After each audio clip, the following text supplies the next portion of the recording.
Hey, okay, we're going to talk about a few more things now.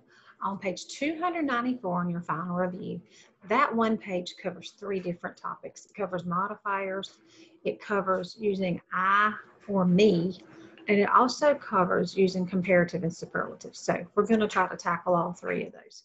All right, so for modifiers, remember I told you in our intro video that modifiers are what we call our adjectives and our adverbs, okay? And they modify because they make a change, okay? So just a reminder of modifiers, all right? Two different categories of modifiers. Let's kind of talk about modifiers. When we talked about them making a change, okay? This is the word modifiers, kind of plain, kind of blank, okay? Nothing spectacular, but if we modify it or change it, we do something to it that makes it more interesting. Okay, if you guys remember when we did this in our journal, we really did this with the word adjectives. We made it all fancy because originally it was kind of blah and kind of plain. Okay, but a modifier is just something that makes changes to a sentence so that it's more interesting or so that we have a better understanding of it. Okay, so there were two different categories of modifiers. Y'all excuse me for getting this paper straight. Okay, all right. So we talked about adjectives, okay? That's the first type of modifier that we reviewed this year, okay? And adjectives, we know it's an adjective if it modifies or tells us more about a noun or a pronoun, okay? So it gives more information about a noun or a pronoun. All right, now, in our journals, on page 30 is the page that I had it in my journal. You look at your table of contents, you should be able to go straight to it, okay? An adjective modifies a noun or a pronoun, and we talked about how modifying something meant to limit or change what we know. And we talked about how a cat, no adjectives, that's kind of plain. A pretty black cat, however, modifies or changes what we know about that cat, okay? Now, we learned that there are questions that help us determine if we are talking about an adjective. Well, the first thing that we have to do is we have to find out if we are giving more description to a noun or a pronoun. Okay, so this was our jingle, okay? All right, I'm gonna do it by myself. I'm used to having you do it with me, okay? An adjective modifies a noun or a pronoun. 5 little questions can help us out, and this is what they are. Which one, what kind, and whose, how much, and how many? Which one, what kind, and whose, how much, and how many? Okay, so for it to be an adjective, for a word to be an adjective, it needs to be describing a noun or a pronoun, and it's almost always going to help you answer one of these questions right here, okay? So that was the first type of modifier that we talked about, okay?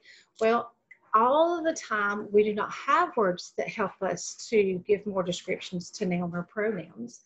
That is when this second modifier came in that we reviewed this year, and that is adverbs, okay?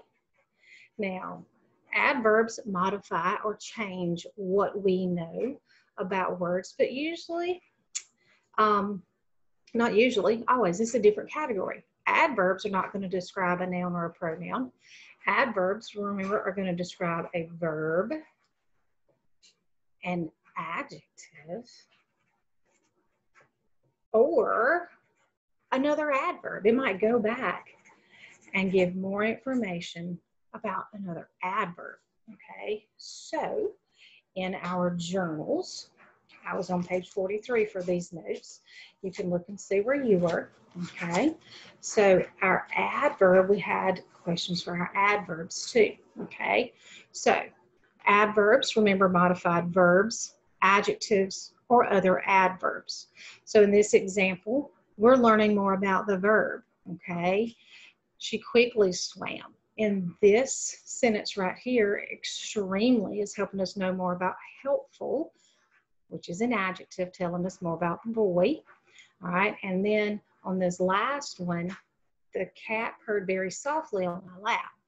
Well, softly is an adverb that's telling me how she purred, but very is describing how softly she was doing it. So we had adverb questions just like we had adjective questions. So our adverb jingle, solo again, okay, all right, an adverb modifies a verb, an adjective, or another adverb.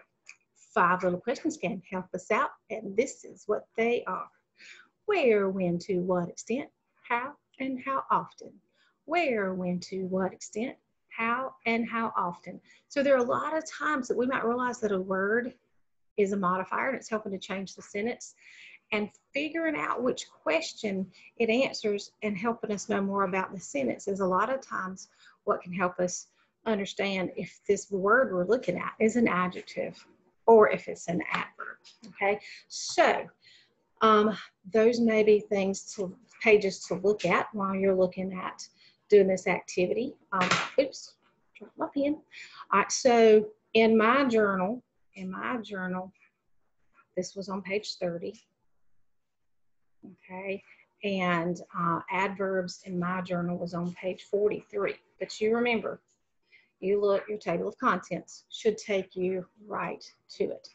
Okay, now we talked earlier about how we have that handbook that's right there in the back of our language book that lets us know, that gives definitions. So in our handbook, I'm going to put HB for handbook, okay, adjectives are on page 308, and the handbook page for adverbs is page 309. So these pages will give you the official definitions and things like that. And also on these pages, you will find other pages in your textbook you can go to that tell you more about adjectives and adverbs. It has the practice. It has our pages with our blue boxes that we used when we made our notes. Okay, so when you're looking at that, that goes on page 294 on your final review.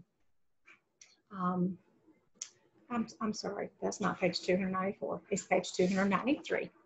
All right, on page 293 is the section that had to do with modifiers. So it told you to underline the correct modifier to complete each sentence.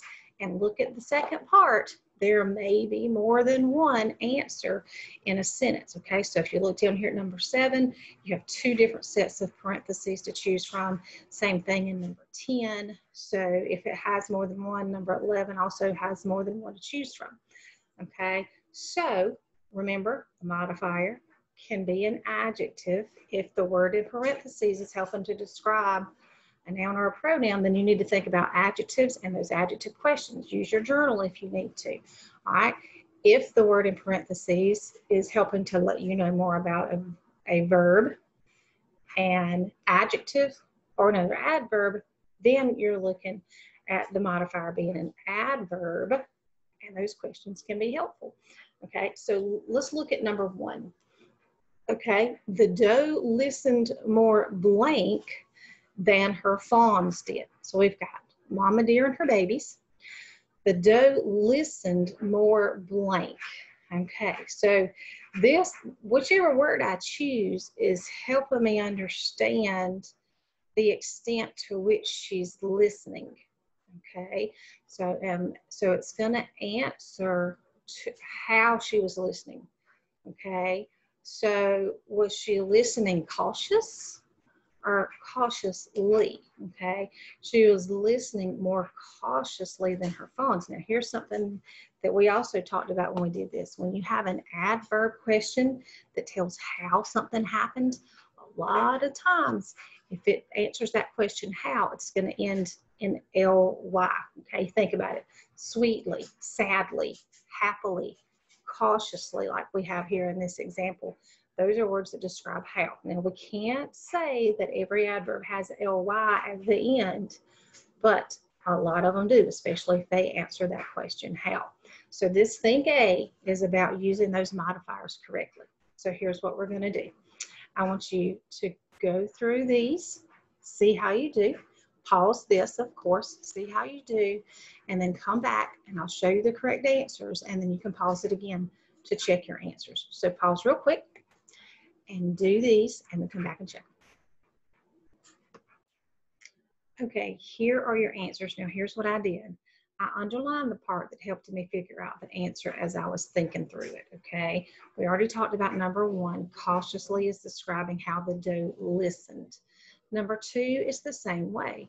The word you had to choose from was describing the smile, okay? It's describing a verb, and the boy smiled sweetly. Now, this one, Angela looked calm as she gave her speech. Okay, this isn't an action verb looked. Remember, one thing we talked about is action verbs versus linking verbs. This is a linking verb describing her. Okay, we're describing her. So calm is the correct choice. Now, the word not helped me helped me make this answer choice. Okay, Mark was careful not to let any of his punch spill. The reason I say not helped me make this decision is because, remember, we learned about double negatives, okay? We do not use double negatives in a sentence. And since the word not has already been used, we're not going to say not and none together. That would be using double negatives, okay? Number 5, we're talking about what Adam can do, okay? All right, so, or how can he do this? He can do these sit-ups easily is describing how he can do them. All right, now for number 6, all right, we're talking about after eating 5 pieces of pizza, Christopher did not feel well. Okay, we're talking about how he physically felt. Now, you guys remember this. This was in your journal. Mine was on page 52. We did good versus well in our journal notes, okay? Remember, good, we said, is always an adjective. Good describes a noun or a pronoun, okay? He gave a good report. The baby was good at the show. We're describing the baby. We're describing the report, okay? But when we're using well, it can be an adjective or an adverb, but well is always either talking about a person's health or how a person does something. Do you feel well? He cleaned his room well. Okay, and this sentence right here is talking about how Christopher felt. So well is the correct choice. Now, number 7, did helped me, how she did on her English test. Okay, how she did goes right back to what we just looked at. It's talking about how she performed. It's not talking about how she felt. It's talking about right here, what we just talked about, how a person does something. Okay, we're talking about her English test. Okay, that's why it marked that wrong. Okay, this should be well. Sorry, should be well. All right, she did well on her English test. Okay, because it's talking about her performance. Okay, and really is describing the extent of how well she did. Now, ignore or just forgive Miss Wyatt's goof up. Okay, all right, so she did well because that's how she performed, and really is telling how well. All right, the construction worker was injured badly, tells to what extent they were injured. This goes back up to another double negative. The N apostrophe T is not. We wouldn't say Moses would not never. Double negative, no, ever is correctly. Now, on this, there are 2 choices, but in both choices, we're describing a verb. She dresses how? She dresses neatly. She speaks how? She speaks politely. Okay, all right, and 11, I surely am glad you are feeling well. It's talking about your physical health, how you're feeling. And in number 12, the steadily falling rain caused the river to rise. Okay, how is it falling? We're talking about falling rain. How is it falling? It's falling steadily. Okay, all right, so that is the first part of page 293. The next part is talking about I or me. Okay, in the next section, you have to fill in the blank. You have 2 choices. You have the choice of I or the choice of me. All right, so we're going to talk about that real quickly. Okay, for all of these sentences, I or me is what you're choosing. All right, so let's talk about the times that we use I or me. All right, when we looked at this in our book, all right, we saw that we found out, this was in the section that we talked about subject pronouns and object pronouns. I is a subject pronoun, which means it's going to be used mostly in the subject of a sentence. Okay, me was an object pronoun. Okay, it's going to be the object of something, object of our noun. That's why it's writing and speaking at the same time. Okay, all right, our object pronoun. All right, so really and truly what we're looking at, is it in the subject of the sentence, or is it after the verb and it's part of an object? Okay, so pay attention to that. All right, so the easiest way to pay attention to that is to know where the verb is. Okay, Amanda and blank what did we do? Okay, there's our verb. All right, now Amanda and blank got lost in the woods. Remember, if you're not sure, pretend that your guest leaves. Would you say, I got lost in the woods, or me got lost in the woods? When you do it like that, it's a no-brainer. It's your subject pronoun. You would put, I got lost in the woods. Okay?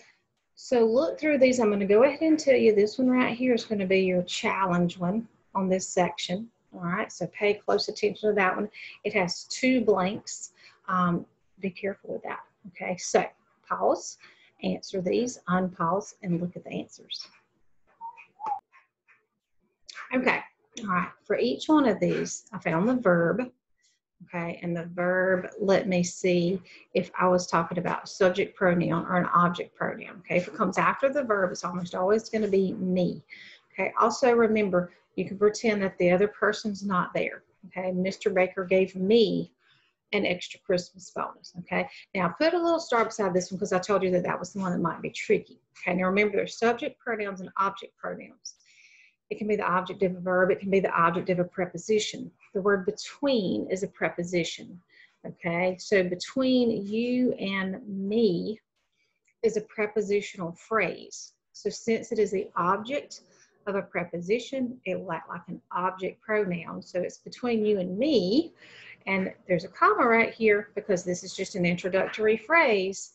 So when you're determining how to treat a sentence, remember you can leave the introductory phrase off when you're deciding what to do with the rest of the sentence.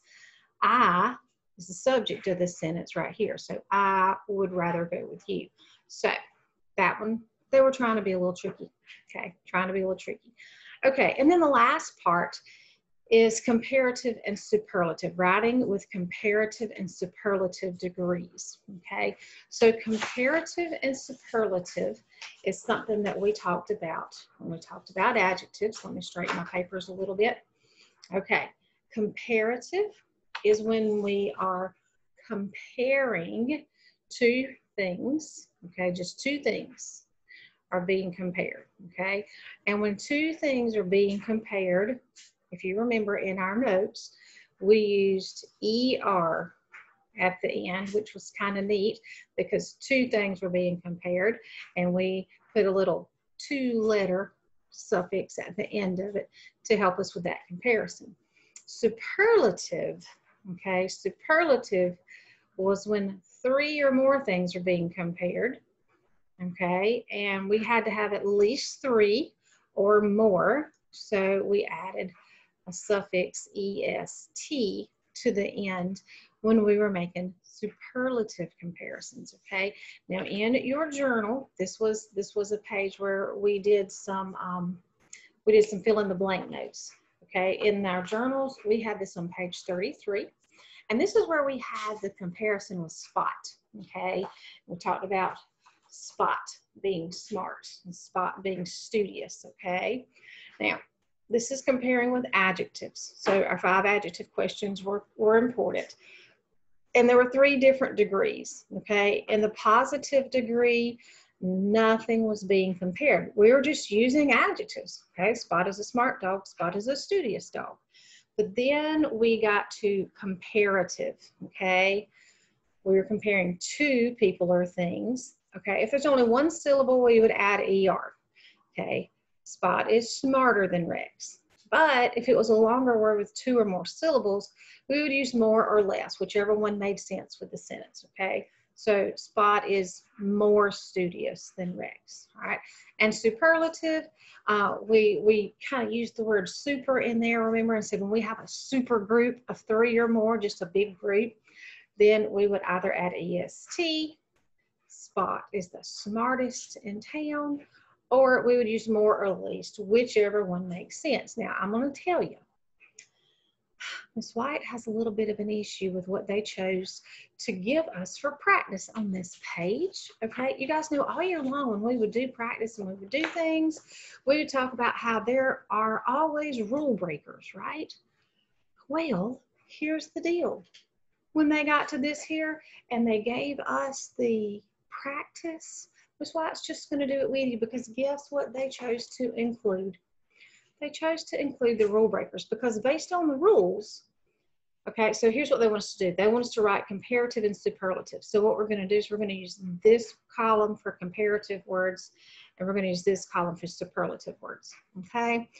According to the rules, fun, okay, is only one syllable. So we should just add ER. How many of you would say this was funner than I thought? Okay, it's kind of a rule breaker. Okay, even though it's one syllable, it is more acceptable to say more fun. Now, is funner wrong? Grammatically, no, it is not wrong, but more fun is more acceptable. Okay, all right, so if more fun is comparing two things, then if we get to comparing three or more, okay, this was the most fun I've ever had at a party, okay? All right, so instead of funner and funnest, rule breaker, okay? So then for number 2 and number 3, guys, if you look in comparing with adjectives and these rules, if you look in your handbook, it's on pages 310 and 311 in the handbook, okay?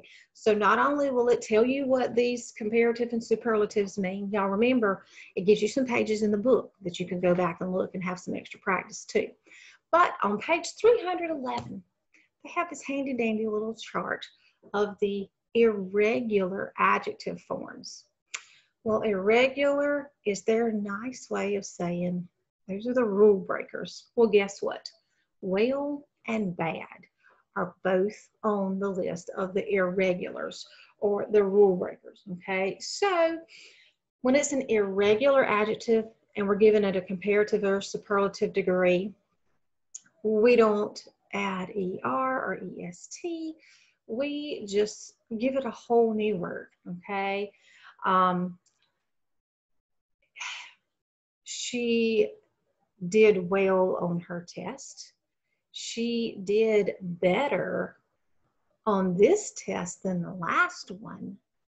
On this test, she did the best she's done all year. Neither one of these are a form of well, rule breakers. Okay, so y'all think through bad with me. Okay, she felt bad. She felt worse than she felt yesterday. This is the worst she has felt in a long time. Okay, so those are rule breakers, okay?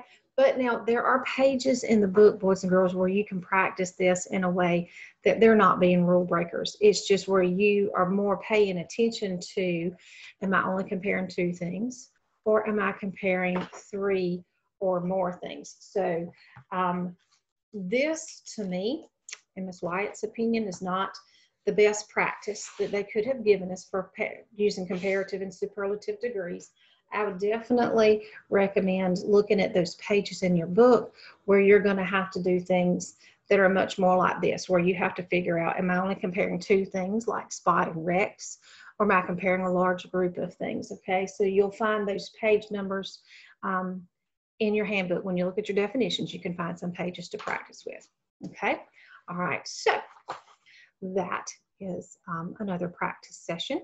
So I hope you've done well with those. I'm going to send a picture of the answers to your parents, so it'll be really easy for them to find the answers without you having to sit there and look at the video.